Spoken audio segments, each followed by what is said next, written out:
Welcome to Suwa Malam. Thank you banget udah ngeklik videonya. Dan ini adalah cerita horor yang ke-44 di channel Suwa Malam. Bentar lagi 50. 50 ngapain ya? Oke, oh ya sebelumnya gue mau remind lagi, gue udah ada live di IDN ya setiap Sabtu Minggu. Untuk jadwal persisnya, jamnya jam berapa dan lain-lainnya itu di story gue, jadi pantengin aja. Gak usah kebanyakan intro ya, gue lama-lama males intro juga. Kita langsung masuk aja ke ceritanya deh ya. Cerita ke-44 di channel Suwa Malam ini gue dapetin dari salah seorang temen gue sebenarnya zaman dulu, zaman gue masih muda. Sekarang gue juga masih muda ya, bangsat. Zaman gue masih kecil ya, zaman gue masih SMP. Oke, dan cerita ini kita sebut aja dia namanya Iqbal. Dan nanti Iqbal ini akan punya seorang sahabat namanya Abdul. Dan cerita ini akan berkutat di antara mereka berdua ini ya. Kejadiannya di sebuah daerah di NTB sana yang namanya Taliwang, oke. Nah, jadi di cerita ini Iqbal itu baru lulus SMP ya, sama kayak Abdul. Jadi Iqbal sama Abdul ini udah bersahabat dari mereka masih SD. Jadi mereka SD-nya bareng-bareng. Terus begitu lulus masuk ke SMP yang sama, satu kelas juga, jadi bareng-bareng terus.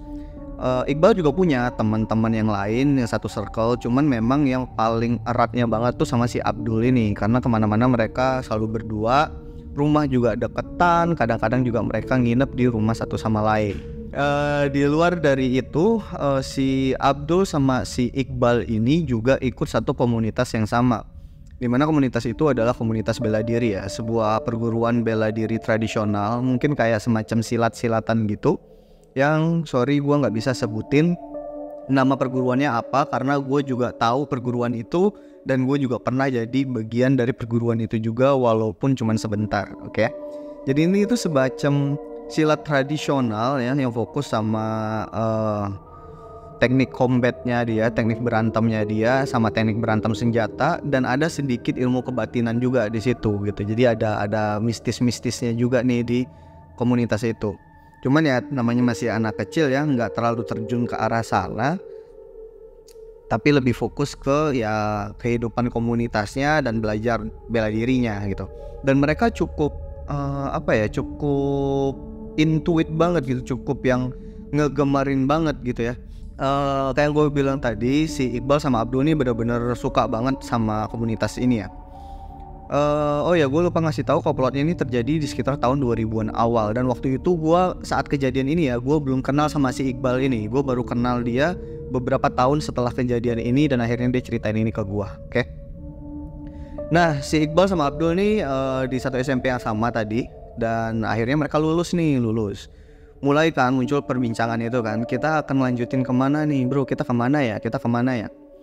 Nah, si Abdul itu pernah ngedengar bahwa nggak terlalu jauh dari tempatnya mereka tinggal, nggak terlalu jauh dari SMP-nya mereka, agak masuk ke pedalaman hutan sana, ada sebuah pesantren. Yang di dalam pesantren itu ada perguruan silat yang mirip sama punya mereka. Bukan mirip, malah persis, cuman beda cabang lah gitu ya. Ada cabangnya perguruan silat itu di sana. Nah, si Abdul ngasih satu masukan nih, gimana kalau misalnya kita ngelanjutin SMA di pesantren ini aja. Karena di pesantren ini ada perguruan silat ini bro. Kan enak nih kalau misalnya kita di pesantren, artinya kan kita nginep selalu di situ, 24 jam selalu di situ. Dan artinya kita dekat juga nih sama si komunitasnya itu. Kita bisa belajar lebih banyak, kita bisa lebih ngedalamin ilmu ini gitu. Oh ya udah, boleh. Si Iqbal pun nyambut ide itu dengan sukacita gitu kan. Dia nggak ada pertimbangan aneh-aneh lah. Dan since tempat yang mereka mau tuju ini buat ngelanjutin pendidikan ini adalah pesantren, si Iqbal udah pede banget kalau orang tua mereka pasti ngizinin, karena ya pesantren gitu kan. Masih mindset orang zaman dulu ya kan, kalau anak udah pengen sendiri ke pesantren ya berarti anak yang sangat teladan dan sangat religius sekali gitu kan, walaupun kita nggak tahu di belakangnya mereka ngapain. Anyway, akhirnya mereka ngomong sama orang tua masing-masing Pak mau lanjut di pesantren ini aja gitu. Mereka nggak kasih tahu sih secara rinci ke orang tuanya mereka motifnya mereka mau masuk ke pesantren itu apa. Walaupun ya memang itu bukan suatu motif yang negatif juga ya kan, mereka pengen ngejar komunitasnya itu kan. Dan ternyata ya benar dugaan mereka, orang tuanya mereka pun ya ngizinin, ya udah masuk aja lanjutin SMA di sana.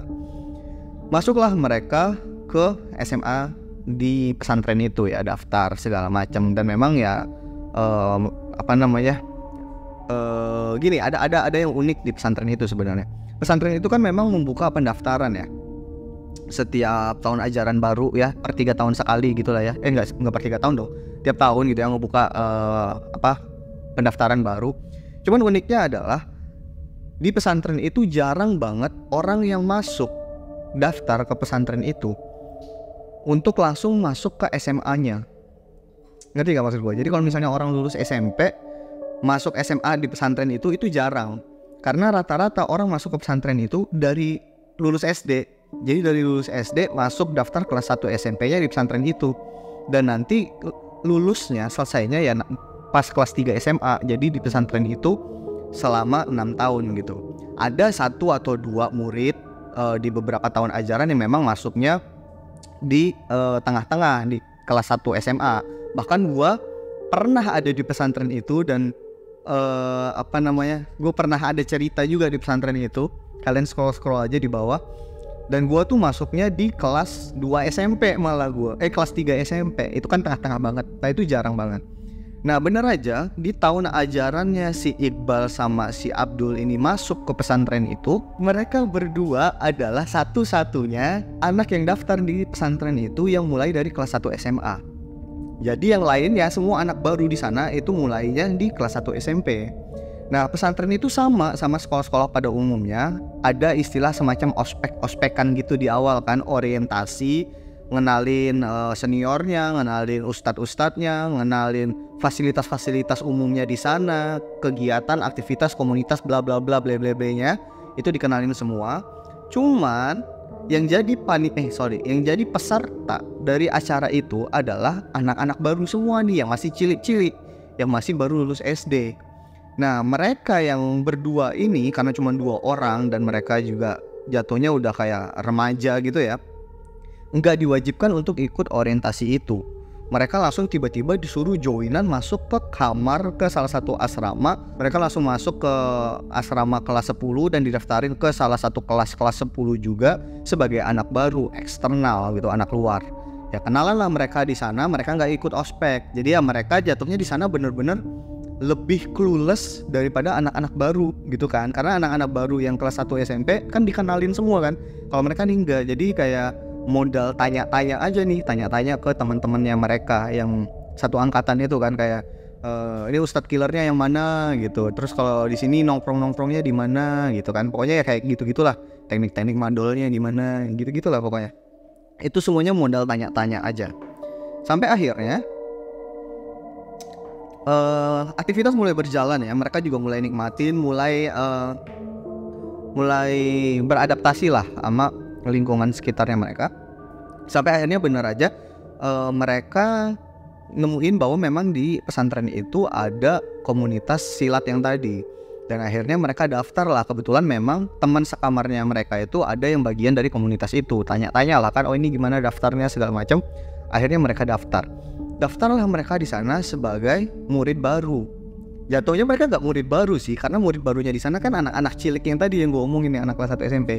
Mereka jadi kayak kakak kelas tapi jatuhnya orang baru gitu di situ. Dan mereka juga nggak mulai dari basic, karena di luar pesantren itu mereka udah belajar bela diri itu sebelumnya. Ada tingkatan sabuknya, cuman gue nggak hafal ya tingkatan sabuknya itu apa aja. Jadi mereka bukan sabuk bawah gitu. Kalau di karate itu sabuk putih gitu ya, mereka masuk ke situ tuh bukan sebagai sabuk putih, mungkin sabuk hijau atau sabuk biru gitu lah ya, yang udah di middle gitu. Mereka daftar dan yaudahlah mereka join, mereka ikut latihan. Satu semester berjalan 6 bulan. Nah ternyata memang ini sama juga sama komunitas silat mereka yang di luar ya. Setiap 6 bulan sekali itu akan diadakan yang namanya UKT atau ujian kenaikan tingkat ya. Nah dan di UKT ini adalah tempat mereka untuk naikin level mereka dari sabuk 1 ke sabuk berikutnya yang di atas gitu. Nah di luar pesantren ini kan mereka udah ikut beberapa kali UKT ya. Jadi mereka udah cukup familiar lah. Memang selama mereka di di luar pesantren ini ikut komunitas silat itu, mereka tuh udah dengar-dengar dari senior mereka bahwa nanti ada di satu level, aduh susah kalau ngomongin sabuknya ya. Gini aja, tingkat sabuknya di silat itu ada sebutan-sebutannya yang gua nggak hafal, dan walaupun gua hafal gua nggak bisa sebutin karena nanti ketahuan itu komunitas apa. Tapi kita umpamakan aja kayak tingkatan sabuk di karate ya, biar lebih familiar. Mulainya dari sabuk putih, nanti ke kuning, ke hijau, ke biru, ke coklat, ke hitam gitu ya. Nah mereka tuh udah di luar pesantren itu dari sabuk putih mereka udah naik ke kuning, udah naik ke hijau, udah naik ke biru. Nah mereka tuh udah dengar nih dari senior mereka di luar itu, di komunitas mereka sebelumnya, kalau dari biru naik ke coklat itu UKT-nya itu akan berbeda. Dimana UKT-nya mereka nggak hanya ujian fisik, tapi mereka juga akan melakukan ujian mental. Nah mereka udah dengar nih perbedaan ini, cuman mereka belum sampai ke sana karena mereka keluar dari komunitas itu masih status di sabuk biru. Jadi belum ngehadepin UKT yang beda itu. Nah pas di dalam pesantren inilah mereka akan ngehadepin UKT yang naik dari biru ke coklat ini yang beda. Dan ternyata benar, ngumpul semuanya, cuman ya buat kelompok-kelompok kecil gitu lah ya, sesama levelnya, untuk di briefing lah ibaratnya. Nanti kita UKT-nya itu kapan, lokasinya di mana, harus ngapain aja, dan apa aja yang harus dipersiapkan gitu. Nah di situ dikasih tahulah informasi-informasi ini, informasi-informasi baru yang sebelumnya si Iqbal dan Abdul ini cuma dengar-dengar aja. Ternyata dari sabuk biru ke sabuk coklat yang lebih ditekankan adalah ujian mentalnya, dimana nanti teknis UKT-nya adalah mereka harus nyari sabuk berikutnya ya, sabuk coklatnya berarti. Jadi mereka akan ke satu tempat dan sabuk coklatnya ini akan disimpan atau diumpetin sama senior mereka di satu tempat, dan tugas mereka adalah nemuin sabuk itu dalam rentang waktu yang udah ditentukan. Sebelum waktunya habis mereka harus sudah ketemu dan keluar dalam keadaan selamat. Nah selamat nih kayak gimana? Nah jadi sabuknya itu akan disimpan di tempat yang wingit, di tempat yang angker, dimana akan banyak jin-jin dan sejenisnya yang bentuknya saram-saram yang akan ngegangguin mereka. Jadi mental mereka harus kuat banget untuk bisa ngambil sabuk itu dan keluar dalam keadaan selamat, baru mereka akan diakuin udah bisa naik tingkat ke sabuk coklat. Karena di sabuk coklat nanti mereka akan mulai mempelajari ilmu-ilmu kebatinan gitu kan. Gue nggak ngerti nih ilmu kebatinan ini dimaksud apa, mungkin bisa ngerukiah orang atau apa gitu kan, gue nggak tahu. Ada satu tambahan briefing dari ustadznya mereka gitu ya, which is pembinanya di komunitas itu, bahwa khusus untuk para sabuk biru yang mau UKT naik ke sabuk coklat, nanti malam Jumat depan kumpul di musola untuk ngelakuin satu ritual tertentu. Dimana ritual itu adalah ritual nyebutnya itu pengundangan di mereka. Itu maksudnya adalah untuk ngebuka auranya mereka supaya mereka tuh jadi lur gitu loh. Jadi apa ya, supaya auranya mereka tuh jadi manis gitu. Jadi makhluk-makhluk halus tuh akan tertarik untuk ngedekatin mereka, supaya saat mereka masuk ke tempat yang udah ditentukan nanti mereka akan dikejar-kejar lah atau apalah sama makhluk-makhluk halus itu. Di situ sebenarnya Iqbal sama Abdul udah mulai deg-degan gitu ya, terutama si Iqbal, karena ketimbang dari Abdul, Iqbal ini lebih penakut anaknya. Cuman karena dia nggak mau kehilangan gengsi sama temennya, ya udahlah berani-berani aja.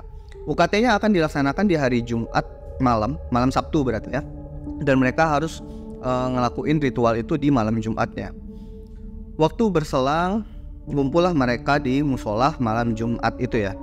Ada sekitar belasan anak di situ yang emang sabuk biru mau naik ke sabuk coklat, dan ada satu ustadznya, si pembinanya itu. Nah mereka dikumpulin lah di tengah-tengah musola. Mereka disuruh duduk ngelingkar, ustadznya berdiri di tengah. Ini kalau nginget formasi gini ya, gue jadi inget cerita gue yang ada setan ikut zikir yang itu serem banget tuh. Kalian nonton judulnya apa ya waktu itu ya? Gue lupa judulnya apa, kalian cari deh nanti, mungkin nanti ditaruh di sini ya. Itu serem banget, dan itu di pesantren itu juga ya, di musola itu juga. Anyway mereka susun ngelingkar gitu ya, hadap ke tengah, ustadznya ada di tengah, dan mereka disuruh untuk posisi duduk di antara dua sujud dan matanya ditutup. Mereka disuruh berzikir di sana, ustadznya juga membaca doa-doa tertentu, Terus ustadznya ngasih instruksi dalam hitungan ketiga atau ke-10 gitu ya. Dalam hitungan ke-10 mereka harus pelan-pelan buka mata dan jangan berhenti berzikir. Kalau mereka ngelihat sesuatu jangan teriak. Terus nanti mereka harus langsung tutup mata mereka lagi. Mereka harus berzikir lagi sampai dianjurkan untuk buka mata, baru mereka boleh balik keluar dari musola. Oke, udah semua tutup mata, zikir. Ustaznya ngitung ya 1, 2, 3 sampai hitungan ke-10. Mereka buka mata. Nah, pas mereka buka mata ini, si Iqbal, si Abdul, dan semua orang kan duduk ngelingkar. Mereka semua ngelihat ke arah tengah di mana Ustadz tuh berdiri. Mereka semua ngelihat ada banyak banget sosok laki-laki yang berdiri di tengah ngelilingin Ustadz juga, tapi hadap ke mereka. Jadi kalau mereka hadap ke Ustadz, laki-laki yang berdiri ini hadapnya ke mereka semua, ngelilingin. Jadi jumlahnya sama persis sama jumlah mereka. Misalnya ada 17 orang, yang makhluk laki-laki yang mereka lihat itu juga ada 17 orang berdiri di situ. Pakai baju koko dan pakai sarung, bawahannya tuh pakai sarung, ngadep ke mereka. Mukanya pucat semua, kulitnya pucat semua, cuman normal ya, maksudnya mukanya nggak hancur, nggak apa, cuman tampilan itu tuh bener-bener nyeremin banget buat Iqbal dan kawan-kawannya, karena muka mereka semuanya sama. Kayak kembar gitu, muka mereka tuh semuanya sama dan pucat. Itu cuman melototin mereka, cuman diem aja. Dan untungnya semua anak-anak di situ nggak ada yang teriak, mereka cuman ngeliatin. Kayaknya malah stun justru ya, mereka cuma ngeliatin kayak gitu aja. Langsung tutup mata mereka lagi, nginget instruksi dari ustadznya mereka yang tadi. Mereka tutup mata mereka lagi, lanjut zikir. Terus ustadznya suruh buka mata. Pas mereka buka mata, ya sosok itu udah nggak ada. Mereka disuruh balik lagi. Udahlah, mereka balik, istirahat, persiapin mental untuk besok UKT. Singkat cerita, keesokan hari tiba, malam Sabtu berarti ya, Jumat malam sekitar jam 12-an mereka ngumpul lagi di musola. Di situ udah ada beberapa senior mereka yang udah sabuk coklat, sama ada satu ustadznya. Nah kebetulan di situ ustadznya nggak ikut, ustadznya cuma ngasih direksi harus ngelakuin ini. Mereka dititipin ke senior-senior mereka yang sabuk coklat ini untuk pergi ke lokasi yang dituju. Jalanlah mereka keluar dari pesantren sana menuju ke arah atas, ke arah bukit. Nah menuju ke arah atas sana ternyata mereka menuju ke sebuah pemakaman tua. Jadi ada satu area yang cukup besar, yang dipagarin pakai pagar hidup gitu ya, kayak tanaman-tanaman hidup gitu, daun kelor atau apa gitu ya, bambu dan lain-lainnya. Dan di tengah-tengahnya itu isinya makam sama pohon-pohon Kamboja gitu, ada beberapa pohon beringin juga. Mereka dibawa ke sana dan mereka di briefing bahwa nanti mereka akan masuk berpasang-pasangan, 2 orang. Mereka akan masuk 2 orang, terus 2 orang ini di dalam nanti ya boleh bareng-bareng, boleh mencar. Intinya mereka harus nyari 2 sabuk gitu ya. Akan ada 2 sabuk yang disembunyiin per satu kloter gitu. Satu kloter 2 orang dan ada 2 sabuk yang disembunyiin. Mereka nggak harus keluar berdua. Mereka boleh rebutan sabuk kalau misalnya nemu satu sabuk gitu kan. Pokoknya yang keluar bawa sabuk itu dengan selamat ya itulah yang akan lulus. Kalau misalnya dua-duanya nemu sabuk ya udah dua-duanya lulus gitu kan, nggak harus tereliminasi. Dan mereka dikasih batas waktu per kloter itu sekitar 10 menit. Jadi 10 menit mereka harus nyari sabuk itu. Dan apapun yang terjadi di sana, apapun yang mereka lihat di sana, ya itu udah resikonya mereka. Udahlah mereka dengeran. Mereka ambil giliran. Mereka boleh pilih pasangan sendiri. Dan of course Iqbal pilih pasangannya sama Abdul. Terus mereka milih giliran kayak pakai gulungan kertas gitu ya untuk nentuin mereka dapat kloter berapa. Dan ternyata mereka dapat kloter terakhir. Mereka dapat kloter terakhir. Majulah satu kloter. Ntar ada yang keluar tiba-tiba teriak, wah sambil bawa sabuk, kalau lulus. Ntar ada yang keluar teriak nggak bawa sabuk, nggak lulus gitu. Berarti dia nggak kuat nih. Yang keluar udah ketakutan duluan tapi belum sempat nemu sabuknya, terus keluar itu nggak lulus. Ada yang keluar bawa sabuk tapi udah lewat dari 10 menit nggak lulus juga gitu ya. Jadi sebenarnya ada untungnya juga mereka dapat belakangan, jadi mereka bisa pelajarin nih polanya gitu. Lagi sambil nunggu gitu kan mereka juga ngedengerin tim-tim yang lain ngobrol-ngobrol. Mereka ada selintingan ngedenger kalau nanti di dalam itu ada yang jual susu loh, mereka ada dengar kayak gitu. Cuman mereka nggak ngerti itu yang dimaksud jual susu itu apa. Sampailah tiba di giliran mereka masuklah berdua, masuk. Dan begitu mereka masuk, mereka baru nyadar kalau kuburan ini itu lebih serem dari yang mereka duga. Karena kuburan itu kuburan tua guys, nggak kayak kuburan-kuburan zaman sekarang yang udah rapi gitu kan, berjejer, ada saf-safnya gitu. Kalau itu nggak, kayak random aja gitu. eh, batu nisannya juga masih pakai batu-batu yang gede-gede, ada yang pakai kayu doang, dan itu random, susunannya tuh random. Ada pohonnya tuh juga penempatannya juga aneh-aneh gitu ya. Jadi mereka nggak bisa, ibaratnya aisle to aisle itu mereka nggak bisa ngelewatin satu baris itu nggak bisa. Dan mereka harus hati-hati juga kan untuk nggak nginjek kuburan gitu kan. Tiba-tiba salah lihat nginjek kuburannya gitu, ambles kan serem juga kan. Nah di situ si Abdul nih rada sompral juga nih, dia bilang, gini doang biasa aja. Lu berani nggak kalau misalnya kita mencar? Keluar nih kata-kata bajingan juga nih si anak ini gitu kan. Cuman si Iqbal karena yang dari kecil emang udah rivalan sama si Abdul, gak mungkin dong dia nolak. Kalau dia nolak udah pasti nih sampai 10 tahun ke depan bakal dicengin sama si Abdul. Ya udah, dia oke, mencar yuk. Yang keluar belakangan atau yang gak lulus harus traktir seminggu ke depan. Oke, siap. Mencarlah mereka. Oke, kita akan ngeliat dari POV-nya si Iqbal ya. Karena cerita ini dari Iqbal ya. Iqbal jalan nyari, dia bingung mau nyari kemana sebenarnya.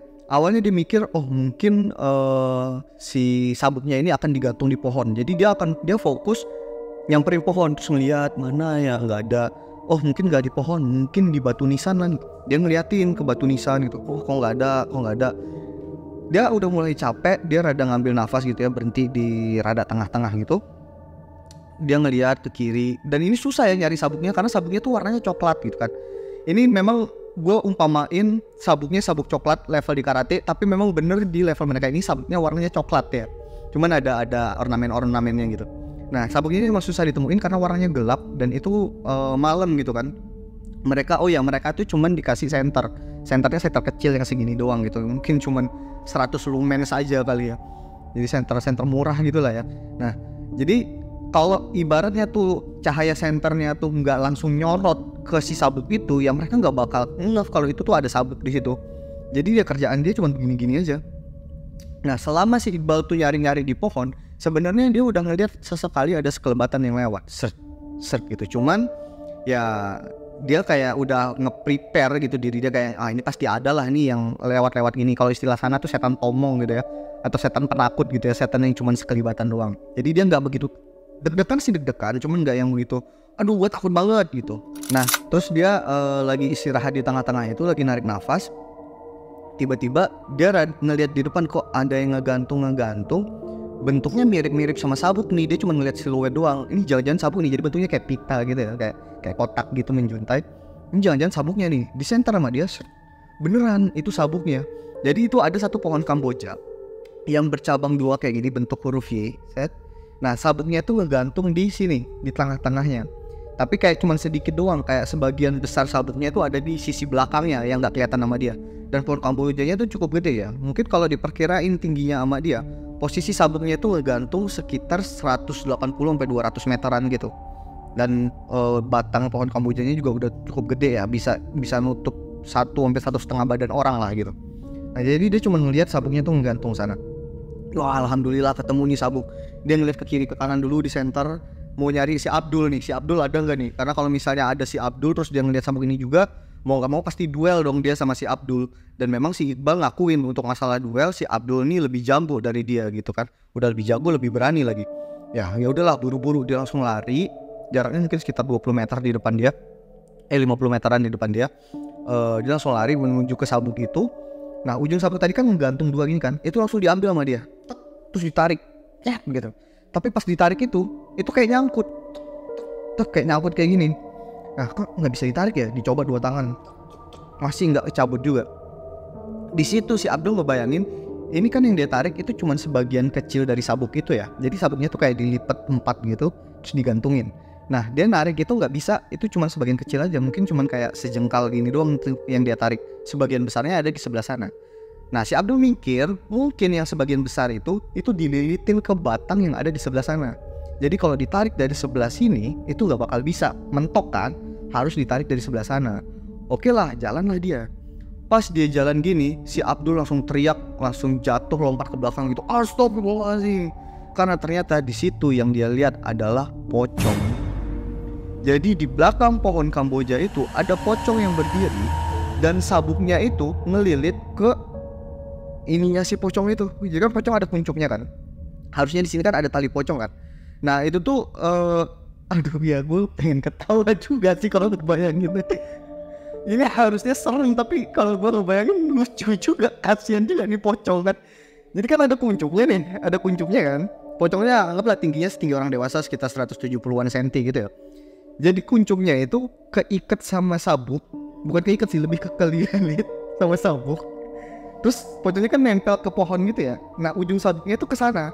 Jadi gue ngebayangin aja sih pas itu ditarik pocongnya. Aduh ini jadi awak bangsa Iqbal ya. Begitu dia ngeliat, karena begitu dia muterin si pohon itu kan otomatis dia langsung ngeliat sampingnya si pocong itu kan. Dan pas dia ngeliat sampingnya si pocong itu langsung nengok yang zoom, langsung kayak gitu, langsung nengok ke dia. Dan dia udah otomatis langsung kelempar ke belakang, dan astagfirullahaladzim gitu. Tapi begitu dia kelempar ke belakang, fokus dia langsung ke si sabuk itu lagi gitu, karena makin meyakinkan kalau itu adalah emang sabuk yang disimpan sama seniornya, karena dia udah ngeliat tuh ornamen sabuknya itu di bagian depan, di kuncup si pocong itu. Akhirnya dia berdiri, dia berusaha ngedeketin pocongnya. Tadi kan pocongnya ngeliat ke samping gini kan, ke kanan. Dia berusaha ngedeketin, dia takut ngeliat muka si pocongnya, serem, karena kata dia mukanya dia tuh hitam, nggak begitu kelihatan tekstur di mukanya tuh kayak apa, cuman matanya putih, titiknya kecil gitu, cuman kelihatan kayak geradakan nih. Jadi mukanya dia tuh gak rata, geradakan, mungkin kayak kekelupas atau apa. Si Iqbal juga nggak ngerti banget. Cuman dia ngelihat itu tuh serem banget buat dia. Jadinya dia mau berusaha untuk ngindar. Jadi tadinya di hadap-hadapan, si Iqbal berusaha geser ke kanan sambil ngedeketin biar nggak tatap-tatapan sama si pocong ini. Tapi si pocong ini justru ngikutin. Jadi kalau misalnya si Iqbal jalan, si pocong ini nengok, ngikut kayak gini. Iqbalnya ke kiri dia nengok, Iqbalnya ke kanan dia nengok. Emang nggak ngapa-ngapain, cuman diem aja kayak gini, tapi kepalanya ngikutin. Mau nggak mau kan si Iqbal ya udah pelan-pelan ngedeketin. Dia nggak mau ngeliat muka pocongnya, dia fokus aja ke si sabuk itu. Dia fokus ke sabuk, dia langsung ambil, dan benar begitu dia ambil dan ditarik, itu bisa keambil semua gitu, sabuknya bisa keambil semua. Dia langsung balik badan, lari sampai kejatuh-jatuh gitu larinya ya, langsung lari wow gitu sampai astagfirullahaladzim gitu. Dia nengok ke belakang, pocongnya pun masih di sana gitu kan. Untung sabuknya doang yang keambil ya, kalau tali pocongnya keambil juga. Udah keambil ya tuh tali pocongnya, terus dia langsung kabur kan ke depan. Nah udah agak jauh nih, dia ngeliat ke belakang tuh udah gak kelihatan ya, karena itu cukup besar juga si kuburan itu ya. Dia ngeliat ke belakang itu udah gak ada. Dia catch breath gitu ya, dia istirahat, dia tarik nafas gitu, hahaha. Dia ngeliat kiri kanan, dia juga ngeliat si Abdul. Di situ dia udah mikir, wah sialan nih, si Abdul kayaknya udah keluar duluan nih gitu.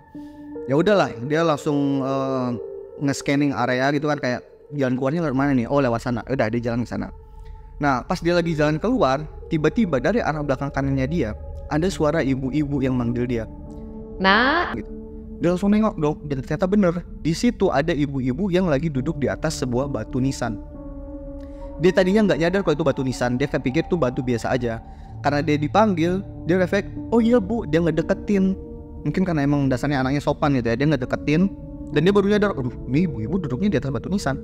Jadi ibu-ibu ini dia tuh pakai baju kayak kebaya zaman dulu, tapi kebaya ketutup semua, yang nggak ada payet atau bolong-bolongnya gitu, yang ya biasa aja gitu, warna hitam, terus pakai kain jarit sama bawa bakulan.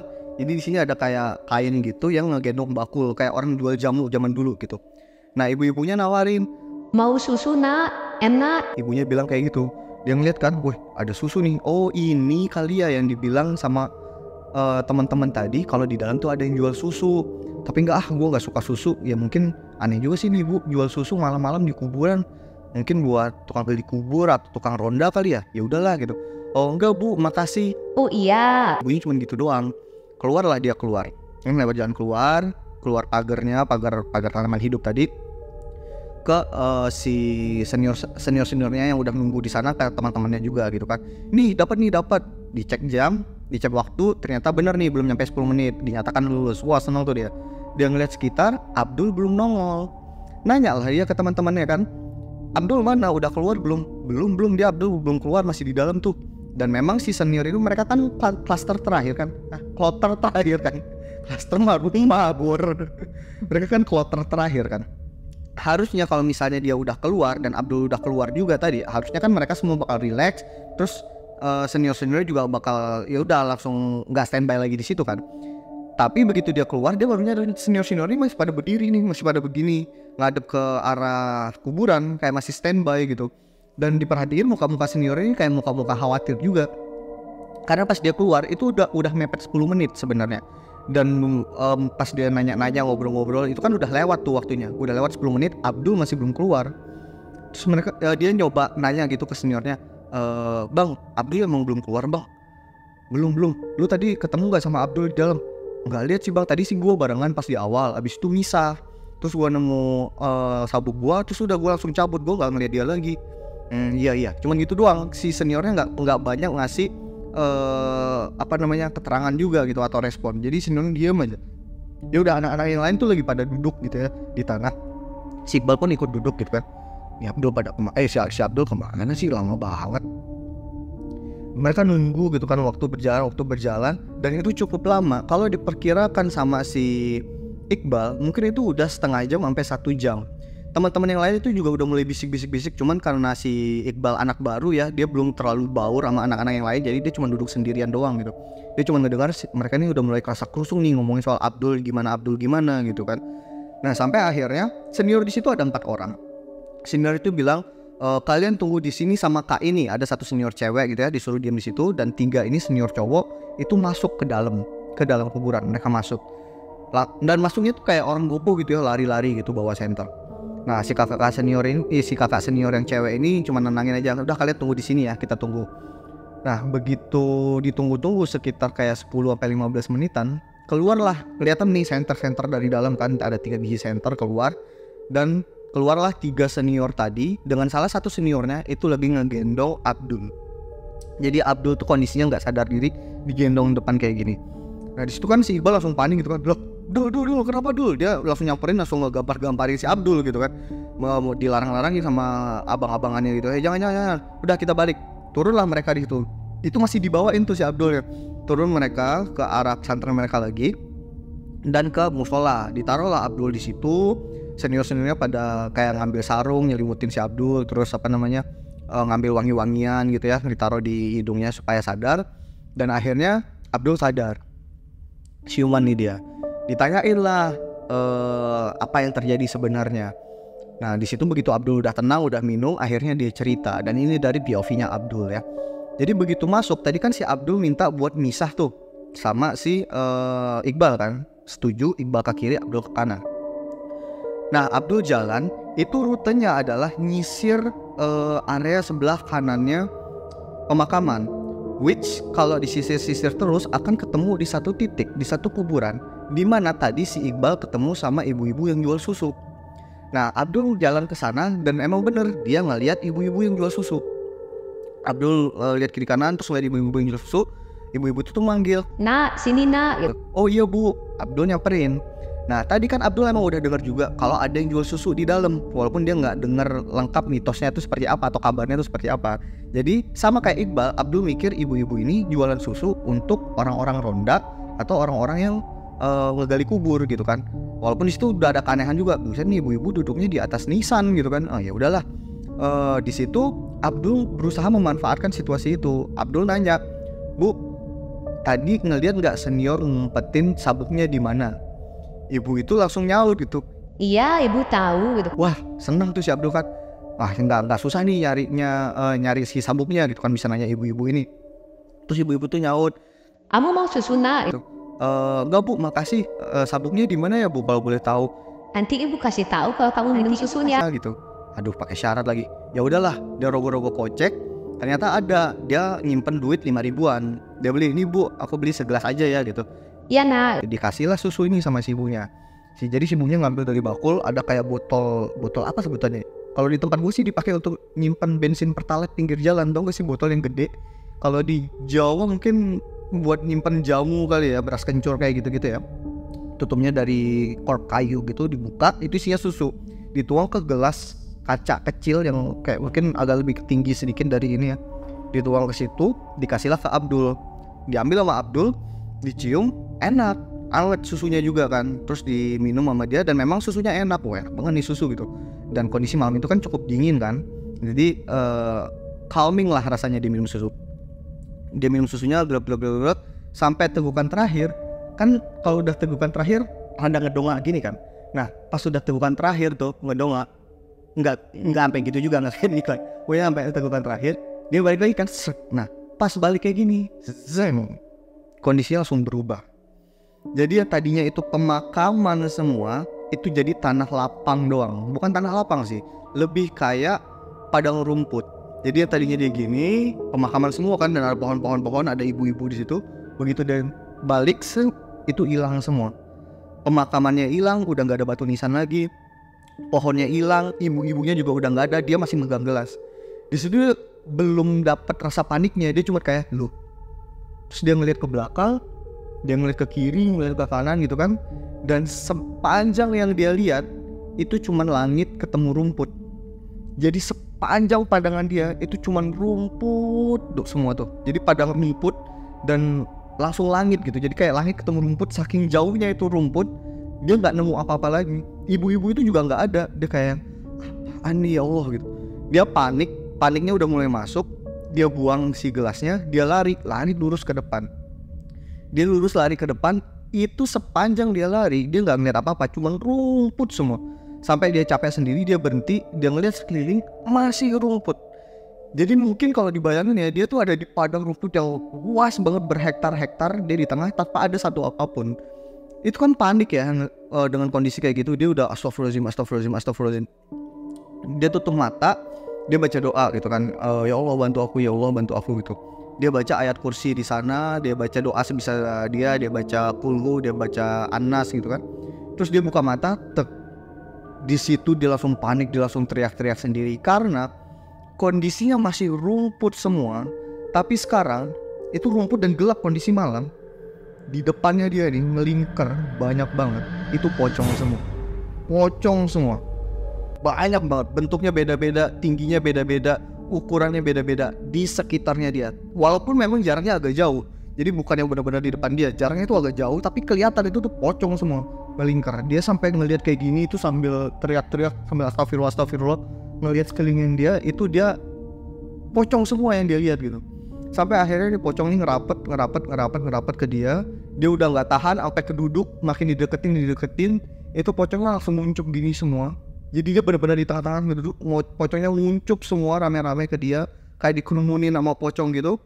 Kalau kalian pernah nonton film yang ini, ada satu scene yang kayak gitu di tengah-tengah hutan yang dikuncupin sama pocong ya. Kalian bayangin aja tuh seramnya kayak apa. Dia di situ udah teriak sekenceng yang dia bisa dan gelap. Dia udah nggak ingat apa-apa lagi, dan sepertinya di situ ya dia pingsan gitu. Nah itulah yang akhirnya dia sadar-sadar udah di dalam musola. Jadi kayaknya satu dari beberapa senior itu udah tahu dia ngalamin itu, akhirnya masuk ke dalam dan nemuin badannya si Iqbal ini gitu. Nah di situ akhirnya seniornya ngejelasin, ternyata seniornya itu nggak ngeh kalau si Iqbal sama Abdul adalah anak baru. Nasibnya sama nasib gue waktu baru masuk ke pesantren itu. Dia pikirnya ya itu ya anak-anak emang udah lama di pesantren itu juga gitu kan, mereka nggak kenal semua gitu kan. Nah ternyata dari anak SMP ya baru masuk kelas 1 di pesantren itu, terus masuk ke komunitas itu, mereka itu udah dikenalin dengan rumor si penjual susu ini. Jadi memang kalau mereka nanti suatu saat akan naik sabuk dari sabuk biru ke sabuk coklat, mereka akan masuk ke pemakaman sana untuk UKT tes mental. Nah dan salah satu penggodanya di sana adalah si ibu-ibu yang jual susu ini, yang katanya kalau misalnya kita minum susu yang dijual sama dia, kita akan pindah ke dimensi lain dan bakal susah untuk cari jalan keluarnya. Untungnya pada saat itu si Abdul itu pingsan. Kalau misalnya dia sadar terus nggak tahu apa yang akan terjadi gitu. Nah dan sebenarnya dari awal mereka tuh udah di briefing sama si senior-seniornya, kalau misalnya ketemu sama ibu-ibu yang jual susu ini jangan pernah diminum, pergi aja, cabut, tinggalin, cuekin. Walaupun ibu-ibu ini bakal ngebuat berbagai alasan atau kondisi di mana mereka itu akan harus minum itu. Contohnya kayak si Abdul tadi yang dikasih syarat akan dikasih tahu tempat sabuk ini kalau dia minum susunya, kayak gitu kan. Nah tapi karena si senior ini juga mungkin kelupaan dan gak ngeh di situ ada anak baru, mereka nggak di briefing soal si ibu-ibu penjual susu ini. Sedangkan teman-temannya yang lain yang udah lama itu udah tahu. Jadi mereka kayak saling ceng-cengin gitu, wah di dalam ada yang jual susu, di dalam beneran ada yang jual susu, kayak gitu. Termasuk si Iqbal kan ketemu juga tuh sama yang jual susu tadi. Nah si Abdul sialnya kena sama beatnya si penjual susu itu dan sempat dipindahin ke alam astral, dimana di situ isinya puluhan mungkin ratusan pocong. Gitu guys ceritanya. Ini cerita yang greget juga ini. Karena gue pernah di sana juga, pernah ikut komunitas itu juga, cuman gue nggak sampai ngalamin hal kayak gitu ya, karena gue masih newbie banget sih di situ, nggak sampai UKT yang wow kayak gitu ya. Ini keren banget, thank you Iqbal, walaupun agak kocak aja di bagian dia narik pala pocong gitu ya. Itu kalau pala pocongnya begitu ditarik lepas gimana ya? Kocak juga sih. Thank you Iqbal. Kalau misalnya kalian punya cerita-cerita yang lebih horor dari ceritanya si Iqbal ini, boleh banget untuk kirim ke emailnya Suamalam di suamalam.horor@gmail.com. Ataupun kalau kalian mau ngobrol-ngobrol sama gue di live, bisa ke IDN Live, cari aja Suamalam, terus kita ngobrol-ngobrol setiap Sabtu dan Minggu. Jadwalnya akan gue post di Instastory gue dan Suamalam. Semua detailnya ada di kolom deskripsi. Thank you banget udah klik videonya dan ngedengerin ceritanya dari awal sampai akhir. Kita ketemu lagi di video berikutnya. See you in the next story guys.